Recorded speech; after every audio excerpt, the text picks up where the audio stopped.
So, you know what, Gemma, I want to start with you. So, tell me about Mia/Anita's story this season for season 2. You know, the last time we saw her, she left the Hawkins family. Can you update all of us on what's going on? Yeah, so Mia, for the first time in her life, is trying to find out what her place in the world is. She's, she was originally created to care for Leo, and then she ended up with the Hawkins family against her will. But she's had limited experience of the outside world, and so she's trying to assert herself and find her place. And to find her place, she does end up in this town with Ed, played by Sam right here. So welcome to the show, I guess. Can you tell me a little bit more about your character and how you fit into the story? Yeah, well, one, I'm thrilled to be a part of the show.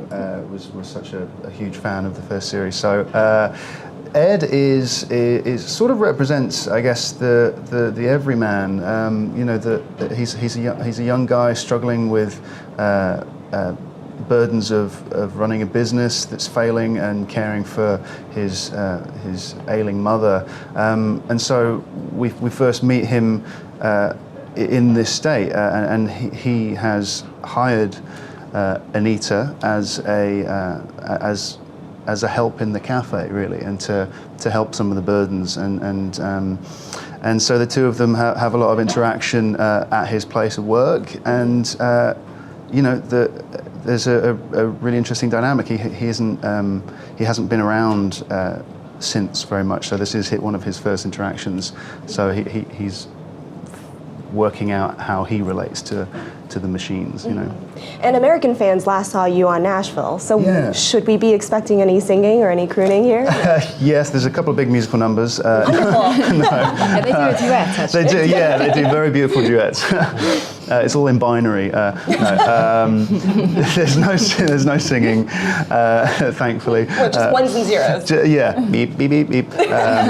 So it's really exciting to be playing. To be playing an English character. I haven't had to do that very much, and lose the Texan accent. But just such a different show, a different world. Sure. I think people are going to be surprised that do people know you're English? Yeah, well, not that many fans, so it's... Surprise! Yeah, hey, sorry, hi everybody. You're English, I thought you were just doing this voice to fit in. Oh yeah, I'm just method, yeah. So that'll be fun, just for some fans that I guess know me as an American, and then think I'm doing a really good British accent. Yeah, for sure. Well, down the line there, Colin, who is British as well. How's that for a segue? For Irish, there we go. So, Colin, tell me about Leo. Leo is off on his own quest this season, is that right?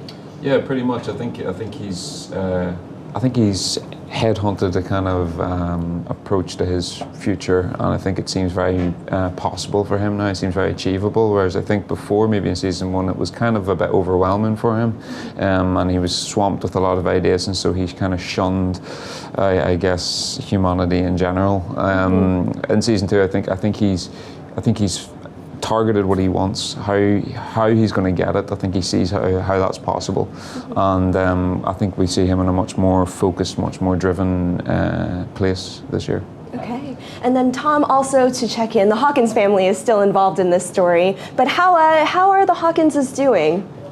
Well, Joe's had a pretty hard time of it. He's in a difficult place, which is mostly self-inflicted due to his behaviour in the first season.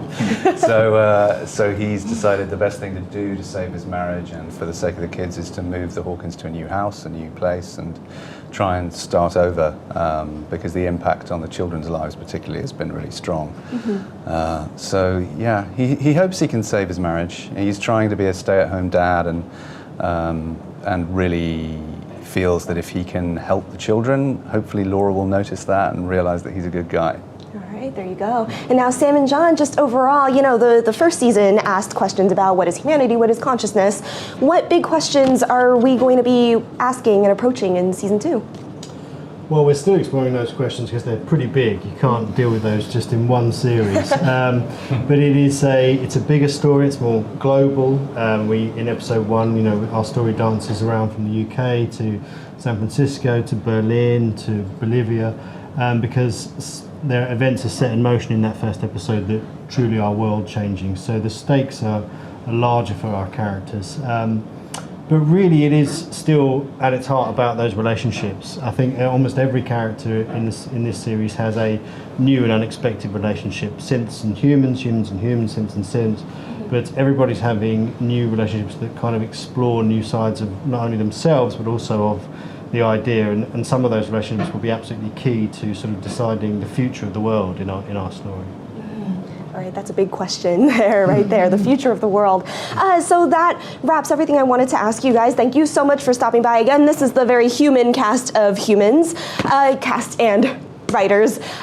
Stick with EW.com for more New York Comic Con coverage. Thank you guys.